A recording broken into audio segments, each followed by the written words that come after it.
Hello বন্ধুরা, সবাই কেমন আছো? আশা করি সবাই ভালো আছো। আমি অনেক ভালো আছি।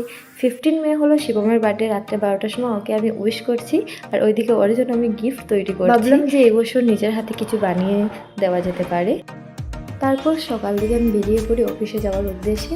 অফিসে গিয়ে বসে বসে আমি ওকে আর্ট করছিলাম। জানি না কতটুকু কি হয়েছে, আমি আর্টিস্ট নই, মানে আমি আমার মতো করে ওকে একটা উপহার দিচ্ছি। তারপর ও চলে আসে, ওকে নিয়ে চলে যাই একটু ঠান্ডা খেয়ে।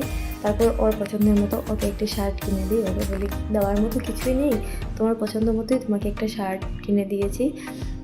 তো তারপর আমি চলে আসি রুমে। এসে আমি স্নান টান করে ভাবছি যে ওর জন্য তো সারপ্রাইজ আছে, ও তো জানে না। ও এদিকে আমার রুমে ঢোকার সময় ভাবছে যে আমার রুমের মধ্যেই কিছু একটা হচ্ছে, কিন্তু রুমের দরজা খুলে দেখে যে কিছুই নেই। মানে ও খুব এক্সাইটেড ছিল যে রুমের মধ্যে হয়তো ওর বার্থডে সেলিব্রেশন করবো আমরা। তো তারপর আমি রেডি হয়ে চলে যাই। ওইদিকে বার্থডে বয়ের এন্ট্রিও চলছে।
ওইদিকে ওর ছিল খুব তাড়াহুড়ো, ও যাবে ওর মামাতে বাসায়।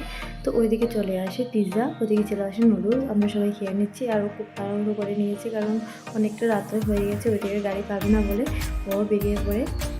আজকের মিনি ব্লগ এতটুকুই। যদি ভালো লাগে থাকে লাইক কমেন্ট শেয়ার করবেন। রাধে রাধে।